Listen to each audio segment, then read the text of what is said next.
Hoy en día existen una gran variedad de representaciones de Afrodita, ya sea en las películas animadas, shows e incluso videojuegos.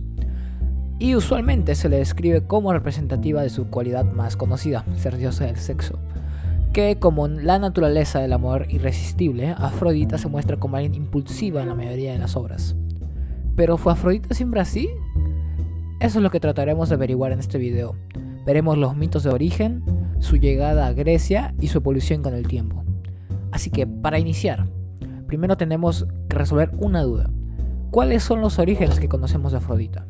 La respuesta es que existen dos. Uno de ellos siendo el de la famosa Ilíada, escrita por este señor de aquí, Homero, en la cual se dice que Afrodita es la hija de Zeus y la diosa Dione. Mientras que la otra historia de origen, y sin duda la más conocida, trata de la castración de los genitales de Urano, la cual se la otorga a Hesíodo en la Teogonía. Si no has escuchado de esta última, te lo explicaré rápido.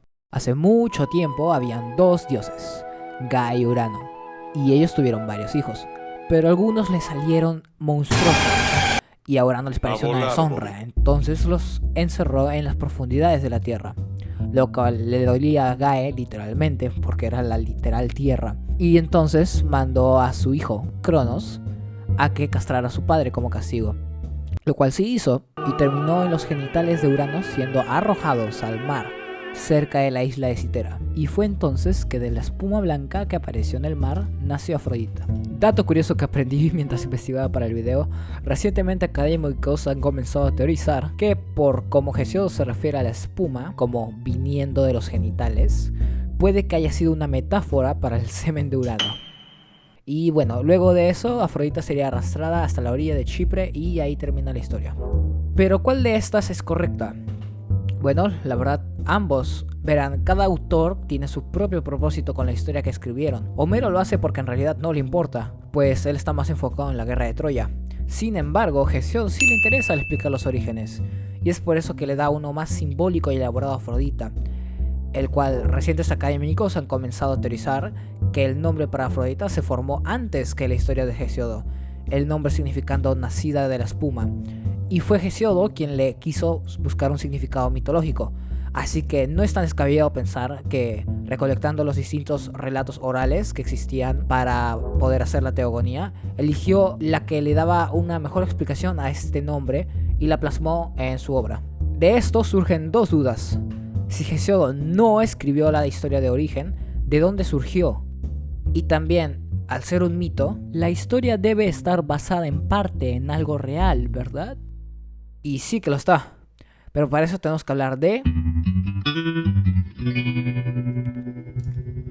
Verán, la antigua Grecia que conocemos tiene su propia antigua Grecia, los micénicos, quienes cuando su civilización colapsó en la Edad Oscura, renació como la civilización griega, cediendo sus templos y dioses, que permanecieron en registros escritos hechos por ellos mismos.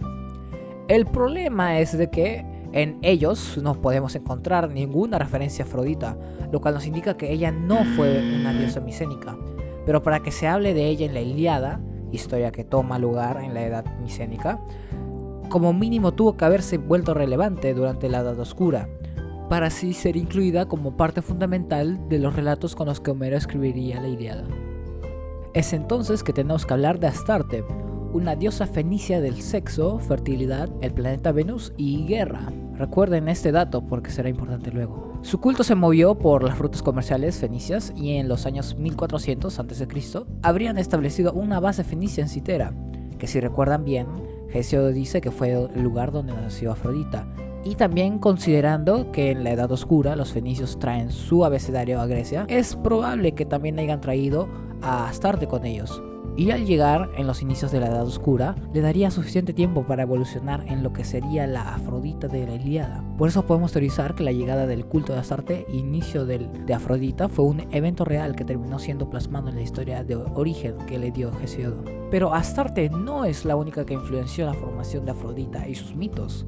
También está Ishtar, una diosa sumeria mucho más antigua que comparte similitudes con Astarte, al Astarte de ser una adaptación hitita de Ishtar y consecuentemente Afrodita, siendo también diosa del sexo, fertilidad y el planeta Venus. Además de ser diosa de la guerra como Astarte, del poder político y la justicia, entre otras cosas. Lo especial siendo de que comparten muchas historias con Afrodita, una de ellas siendo el origen de la castración, en la cual, parecido a lo que sucede en la teogonía, un dios derrocó a su padre castrándolo. La única diferencia siendo que en la historietita, este lo castra arrancándole los genitales de un mordisco. Y esto encima hace que él se embarace y luego nazca Ishtar. Por si pensaste que el origen de Afrodita ya era raro, este es peor. Bueno, es entonces que ya resolvimos nuestras dos dudas. La llegada del culto de Astarte a Citera y con ello el inicio del culto de Afrodita fue la parte real del mito de Hesíodo, mientras que la parte mitológica de la historia fue una adaptación religiosa del mito del nacimiento de Ishtar. Esto causado por el efecto de la sincronización religiosa, en la cual a estas diosas compartieron mucho e incluso llegar a ser directas interpretaciones de la otra, sus historias y atributos se comparten. Pero espera, si sus atributos se comparten, ¿por qué Afrodita no es diosa de la guerra como Ishtar y Astarte? Eso es lo que veremos ahora con... Bueno, lo que sucede es que Afrodita sí llegó a ser relacionada con la guerra. A esta Afrodita nos le referimos como Afrodita Areia, pues Areia fue el título, conocido mejor como epítetos, que se le dio en lugares como Citera y Esparta, quienes veían normal la relación entre el amor y sexo con la guerra. Algo que el mundo griego en general no opinó igual. No digas mamadas, Mary Jane. Y con la expansión de la diosa en el mundo griego, su representación de la guerra no se continuó en otros lados. E incluso en la Ilíada, Homero hace un tipo de comentario crítico sobre el tema, en una parte incluyendo a Zeus diciéndole a Afrodita que no pertenece al campo de batalla. Este efecto de cambio por preferencia de un público mayor lo veremos también ahora en la era helenística de los 300 a.C., mucho tiempo después de la expansión de Afrodita en Grecia. En estos tiempos es que filósofos griegos deciden dividir a Afrodita en dos epítetos diferentes, Pandemos y Urania, buscando resolver el problema de las inconsistencias entre cómo puede ser amable y generosa, pero también cruel y celosa en los distintos mitos, además de finalmente dividir los dos distintos orígenes que se le dio. Primero tenemos a Urania, que recibió el origen de la castración y se dice que fue atribuida a un amor más divino y puro, aunque esta información fueron de interpretaciones cristianas, que pueden haberla modificado a una figura más pura de lo que realmente era en la antigua Grecia. Del otro lado de la moneda tenemos a Pandemos, quien recibió la historia de ser hija de Zeus y Dion, y se le atribuyó el amor más carnal. Esta es la Afrodita impulsiva que conocemos hoy en día y la que aparece en la literatura griega, pues fue la más popular por ser representación completa del sexo y el deseo de placer humano, llegando a ser la única diosa, aparte de Zeus, de ser alabada por todos, al ser el amor y sexo algo primordial para toda la gente común. El nombre Pandemos literalmente significando Afrodita de todo el pueblo. Pero eso no es todo. Afrodita incluso siguió cambiando con la llegada del...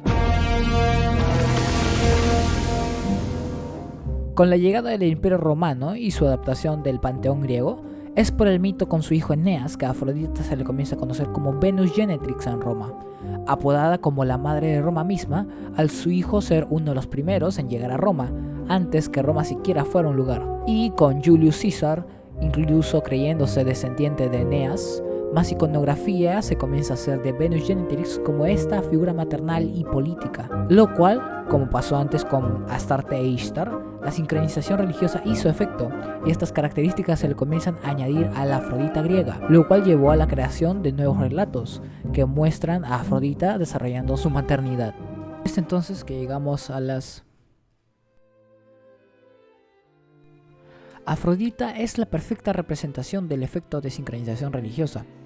Como han podido ver durante todo el video, la Afrodita griega no solo nace de esta sincronización con las diosas Astarte e Ishtar, a través del tiempo pasa por cambios regionales en Grecia, por la preferencia e ideales de la gente griega, y luego da origen a la sincronización y creación de Venus Genetrix, la cual, de manera inversa, refleja las características maternales que popularizaron los romanos en ella y se las otorga a la Afrodita griega. Este efecto de sincronización religiosa no solo afecta a historias que ya existen, como el del origen de Afrodita, también sirven para crear nuevas historias alrededor de nuevos conceptos.